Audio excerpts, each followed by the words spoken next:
Are you down early in the pitching categories? Don't worry, we've got your back. Look no further as we bring you the ultimate solutions. Get ready to turn the tide and conquer those pitching categories heading into the weekend. So lock on in for today's action-packed episode of Locked On Fantasy Baseball. You are Locked On Fantasy Baseball, your daily fantasy baseball podcast. Part of the Locked On Podcast Network, your team every day.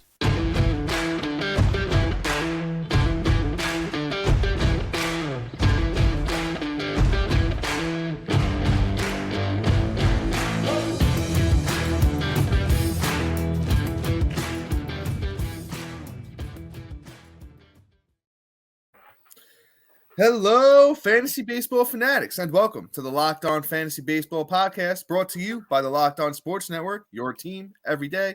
As always, we're your number one source of fantasy baseball knowledge, and thank you for making us your first listen each and every day. As always, I'm your host, Dominic Martino, here with my co-host, my brother, my partner in crime, Matthew Ine. What's up? What's up? You can find us on all podcasting apps and social media platforms. Just search for Locked On Fantasy Baseball and we'll be there. If you're listening on a platform like Apple or Spotify that allows 5-star ratings and reviews, we truly would appreciate it if you could go ahead and do that for us. It helps to grow the outreach of the podcast. If you're watching on YouTube and you haven't already, hit that little bell below. It subscribes to the channel, also gives you a notification every time we drop a new episode. And once again, if you're on the YouTube watching, be sure to throw a like and a comment because we love to talk fantasy baseball with you.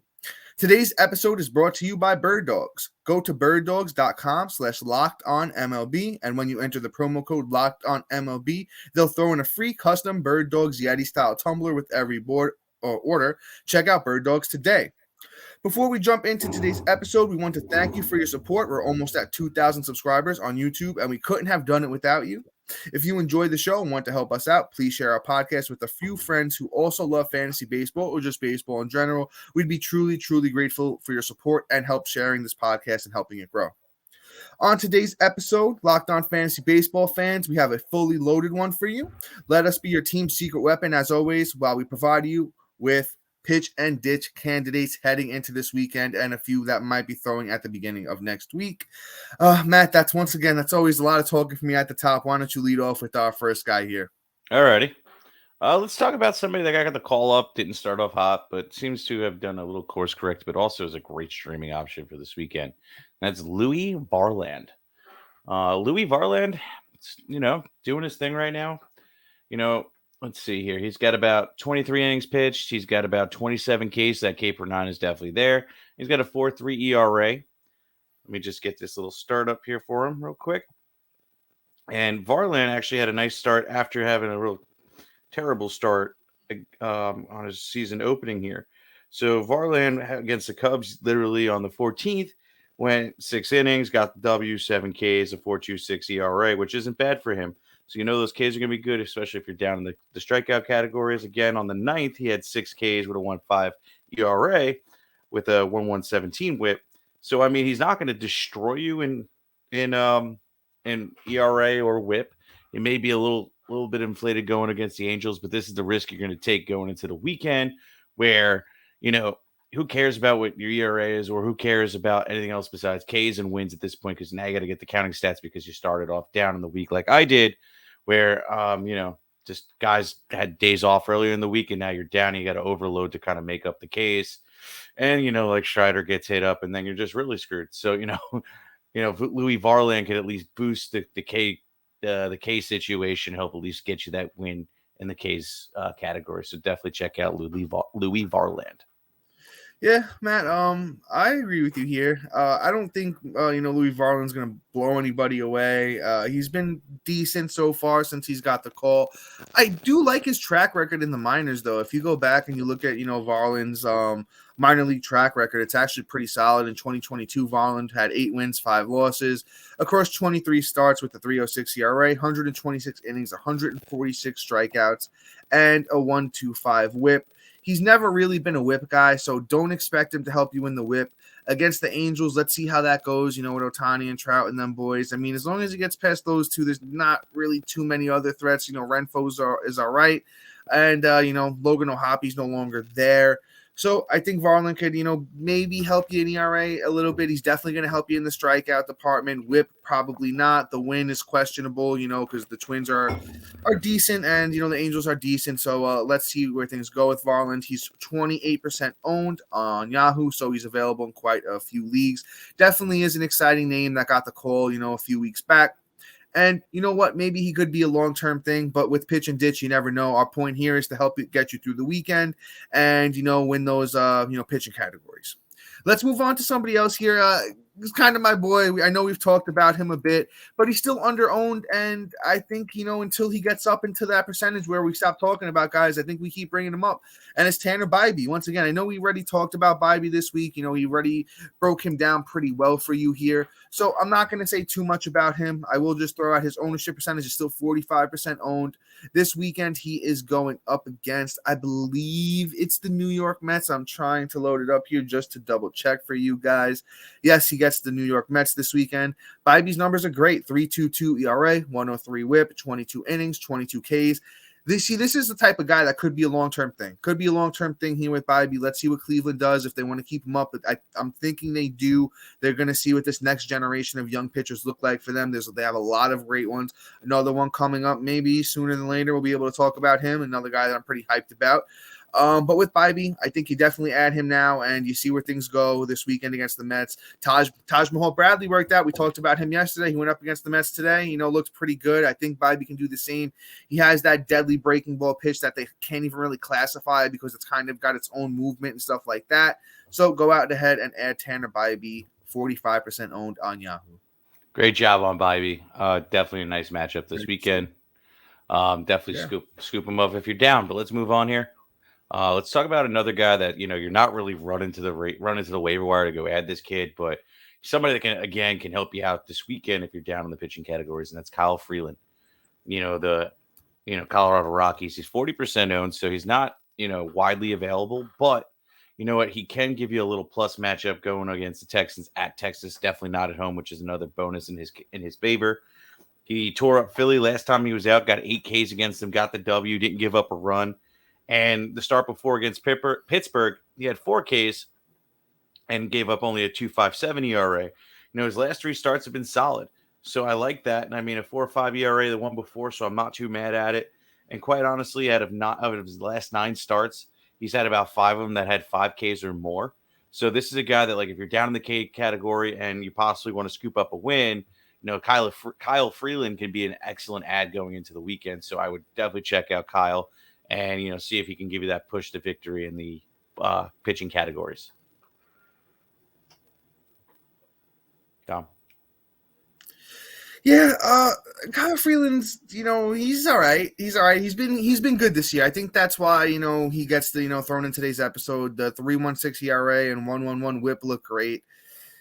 As Matt said, the Ks have been better of late on the year. The K ratio isn't really awesome at 51 innings, 38 Ks. So I don't know if I'm necessarily looking to him. If I need Ks, we got a bunch of guys in today's episodes that are, going to be better for that K per 9.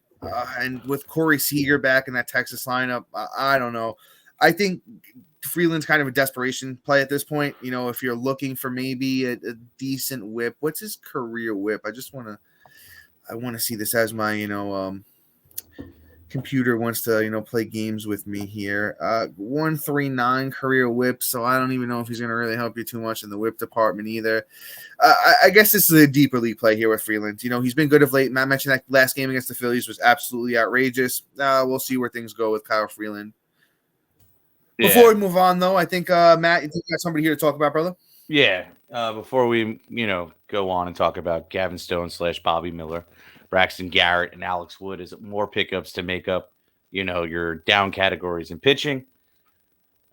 Our new sponsor, So Rare, is a revolutionary fantasy baseball game and marketplace, transforming fans into owners with officially licensed digital cards featuring players from across all 30 MLB teams overlay. Unlike other fantasy baseball platforms, So Rare managers truly own their fantasy experience, collecting, buying, selling, competing with player cards against global opponents to win epic rewards. Win or lose, you still own your cards and there's no cost to play. So Rare recently partnered with MLB stars Juan Soto and Julio Rodriguez to serve as brand ambassadors, Both are featured in SoRare's current brand campaign and will engage with SoRare community throughout the MLB season events. Head to SoRare.com/lockedon. That's SoRare, SORARE.com to draft your team of free player cards, set your lineup, and start competing today to win epic rewards. Again, that's SoRare.com/lockedon to get started today. We want to thank our everydayers, our new listeners, for making Locked On Fantasy Baseball your first listen each and every day. Be sure to look out for Monday's episode featuring waiver wire players of everybody that went off this weekend, guys that could take you to the next level going into next week. So definitely stay tuned to that. And man, I am parched. And Dom, take it away on this, sir.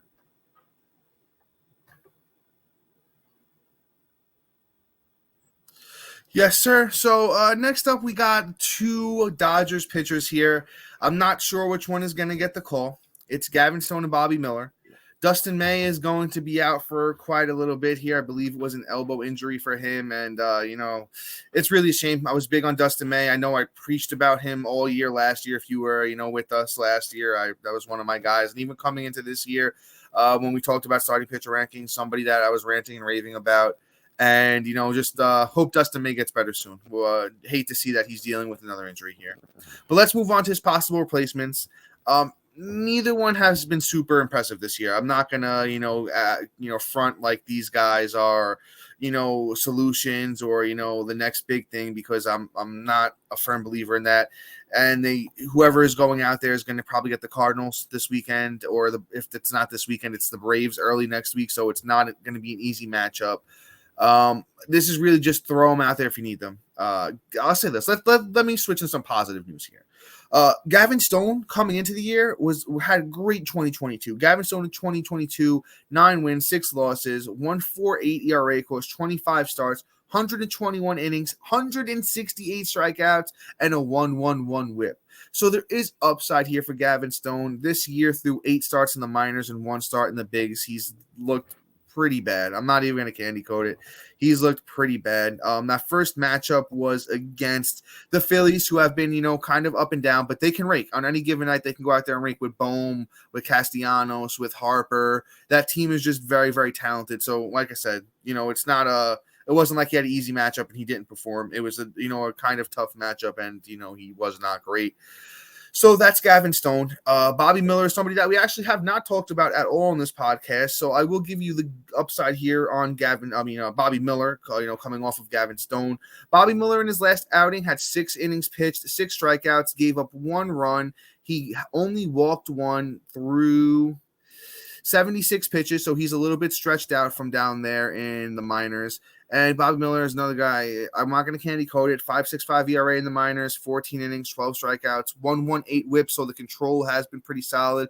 But another young kid at 24 years old who has a, past history of, being good in the minors. I was really excited about his 2021 season. He had Bobby Miller once again, 2.40 ERA, 56 innings pitched. He had 70 strikeouts and an 0.94 whip. So, they both have good stuff. Miller and Stone have good stuff. They're both, talented young pitchers. They can come up and they could be impact players. These are guys that if they go out, which one of them it is, and they pitch good against St. Louis or the Braves, could wind up being a long-term thing. But that's a breakdown on Gavin Stone and Bobby Miller. Yeah, I mean, I don't know if I'm even adding them because there's that possibility of blowing up the ERA. But again, it's exactly. It's just one of those things where, like, if I'm desperate, like with Freeland or whatnot, like, I might want to just roll them out and see what happens. If there's no other option out there, why not? And I mean, if it hits, and it's the Dodgers too. It's the Dodgers. Yeah, and I mean, if they hit, they hit. I mean, any given night, so it could click for them. It's just prospect pitchers take a little bit longer to develop. So, I mean, hey, it is what it is, but this isn't a long-term play this episode at all. Everybody's more for the weekend. It's a one-night stand with everybody. So that's the best way I could do it. Well said. Like Tanner Bibee the only one I might call in the morning. Let's go get breakfast. But yeah. I like that. That was good. So, but let's move on here. I think you did a great job covering them. Let's talk about somebody else. Sure. I do like him, but this isn't a long-term play either. And that's Mr. Braxton Garrett. He's going up against San Francisco at San Francisco. San Francisco has not hit well against lefties at all. 130 strikeouts against when they go against lefties. I think a 232 batting average against them. So it's in Braxton Garrett's favor. Braxton Garrett has also, out of the last 9 starts, had 5 games with over 5 Ks. He's thrown in an 11 there and an 8K game. So Braxton Garrett definitely has potential to light up the Ks category. And with pitching in San Francisco is a plus for you going into the weekend. There's no long-term value of Braxton Garrett, but at the same time, you might as well see what he can get you this weekend, especially if you're down in the Ks department. And it may look like he possibly could be a nice play overall, just in general. So if you need a little bump, Braxton Garrett's your guy. Yeah, Matt, as you said last year, he had those big strikeout games. It was like 211 strikeout games at the end of last year and a couple other big ones. And then his last one this year, Braxton Garrett went out against the Cincinnati Reds on May 14th. He had 8 strikeouts and gave up 1 run, 8 whip, 5 innings. Braxton Garrett 7% owned on Yahoo right now. I think he's like a perfect, streaming candidate against that San Francisco team in that San Francisco park, which is, very pitcher friendly. He could go out there and he could have a big game, and then it could work out to where, he could be helping you out, into, future weeks. But once again, as, Matt said, maybe I'm not calling him in the morning. Maybe I will. It depends on how he performs. So we'll see. We'll see with Braxton Garrett. Next up is somebody that's actually a little bit good. I think we kind of may have buried the lead with this guy a little bit. It's Alex Wood. Alex Wood's actually decent, and he actually might wind up matching up against Braxton Garrett this weekend. I'm not exactly sure how those, days are going to work out, but Wood pitches against Miami this weekend, and he's been solid on the year. Alex Wood on the year, 2.87 ERA, whips a little high at 1.4, 15 innings, 16 Ks. That Miami team is not very good, especially losing their best player in Jazz Chisholm. I think Wood can go out there and have a monster game. Alex Wood's only 9% owned on Yahoo. I like Alex Wood a lot. I think that, he's a very sneaky ad. I'm surprised he's only 9% owned on Yahoo. Actually, I'm going to look into him after this episode, maybe add him to a couple of my teams for this weekend. Not really too much to add on Alex Wood. If you've been playing fantasy baseball at all over the last, 5-10 years, you know the name, and he has a lot of upside. Alex Wood. Yeah, Alex Wood is somebody that could be a possible good weekend. I mean, great job on the coverage. I don't think I need to repeat everything you said, luckily. He's a good name here. Let's move on to one last guy here. And then I'll hand it over to Dom for some stuff. Let's talk about Mr. Brandon Pfaadt. Finally got this man's name right. He's he hasn't been There you go. Yeah. He Pfaatted. But he's going up against Pittsburgh this weekend, and it's not a bad matchup at all. If you've been paying attention, it seems like the Pirates have almost fallen from grace. They haven't really won too many games here in May. They're going through the tougher end of their schedule this month. So it's been a rough truck for them. So Pfaadt might be able to beat up on a team that's down right now. And we all know what Pfaadt's upside could be if he hits. But again, it just hasn't been wonderful against Miami with a 10 ERA and against Texas with a 13.5 ERA. This is one of those, again, you could kind of risk it to get the biscuit. Maybe he can kick them while they're down and possibly show off what he did in the minors. He might be able to chip in 5 Ks like he did last week against San Francisco. Or he might get blown the hell up and then, gives a little confidence boost and he's a fluffer for Pittsburgh to bounce on back. We shall see. But, Pfaadt is somebody I'm considering playing depending on how desperate I get going into the weekend. So, I mean, he's pitching on Saturday. So at least, if tomorrow you're feeling like, okay, I might not need to pick up somebody, okay, pass. But if not, Pfaadt may Pfaadt his way right into your, nose there and have to start him. Yeah, before I give my take on Brandon Pfaadt, just got a little somebody to talk about here. Today's episode is sponsored by the clothing company Bird Dogs. Looking for clothes that redefine comfort and style? Look no further than Bird Dogs. They've crafted the perfect blend of performance and fashion to bring you shorts, pants, and tops that will revolutionize your wardrobe. With stretchy fabric that makes your legs look great, they're not only stylish, but also comfier than any other shorts or pants that you currently own. They give you the freedom to wear one pair of shorts or pants on the golf course, to a meeting, on a date, or even if you're just going to hang out with your friends. Bird Dogs just sent Matt and I some shorts, and we're absolutely obsessed with them. I've said this, almost every day this week. I wore them last weekend, and I got so many compliments on them, and everyone was just like, where did you get those shorts? I need to get a pair. And you know what I told them? I said Bird Dogs. And then I also told them to go to birddogs.com/LockedOnMLB. And if you enter the promo code LockedOnMLB, Bird Dogs will throw in a free custom Bird Dogs Yeti style tumbler with every single order. Check out Bird Dogs today. All right, guys, let's hop back in before we talk about our last couple of guys, Brandon Williamson, Mike Clevenger, and Michael Wacha. Let me give a little take on Brandon Pfaadt. I hate to say it, I'm still optimistic on Brandon Pfaadt. I like the upside. I like the stuff. I know he got blown up against Texas in his first start. And then, everyone's like, even me, I was like, he's got an easier start against Miami. He's going to be great. And he went out there against Miami and crapped his big boy pants, as Matt would say. But then guess what? Against San Fran, when I was ready to give up on him, he goes out on May 14th. Brandon Pfaadt, once again, 5 innings, 5 Ks, 1 run, 0.8 whip. Matt, you nailed the Pittsburgh analogy. Pittsburgh's falling from grace. They're finally showing their true colors. And when's a better time for Brandon Pfaadt to go out and show his strikeout upside against Pittsburgh? I'm going to repeat this every time we talk about Pfaadt. In the minors in 2022, he's had the most strikeouts that any minor league pitcher has had in over a decade. 167 innings, 218 strikeouts, 3.83 ERA for Pfaadt, and a 1.15 whip in the minors last year. Pfaadt's problem is he always gives up too many home runs, and so far through the 3 starts, it's 7 home runs. Pittsburgh isn't really a team known for its power, so I think this is really a start where Pfaadt could shine. He could go out there and have double-digit strikeouts, give up maybe a run or 2, and be absolutely fantastic. So I think the thing with Pfaadt is you run him out there. He's 17% owned on Yahoo, and you just see where things go. But let's move on to our next guy. Let's talk about Brandon Williamson. I'm not exactly sure what day he's going to start, but he's been pretty good here in the minor so far. In the major so far. He actually went out against Colorado on the 16th, 5.2 innings, 6 strikeouts, 1 run, 0.7 whip in Coors Field against the Rockies, which is very, very tough to do. If he is running out this weekend, it is against the Yankees, and Yankees have been kind of hot, especially Aaron Judge. I'm not super familiar with Williamson. Like, I'm not sure how great or elite his stuff is because, I feel like he kind of came out of nowhere. I'm trying to get a little bit of info on him here as I am talking about him, but once again, my computer does not want to work with me here tonight. Williamson.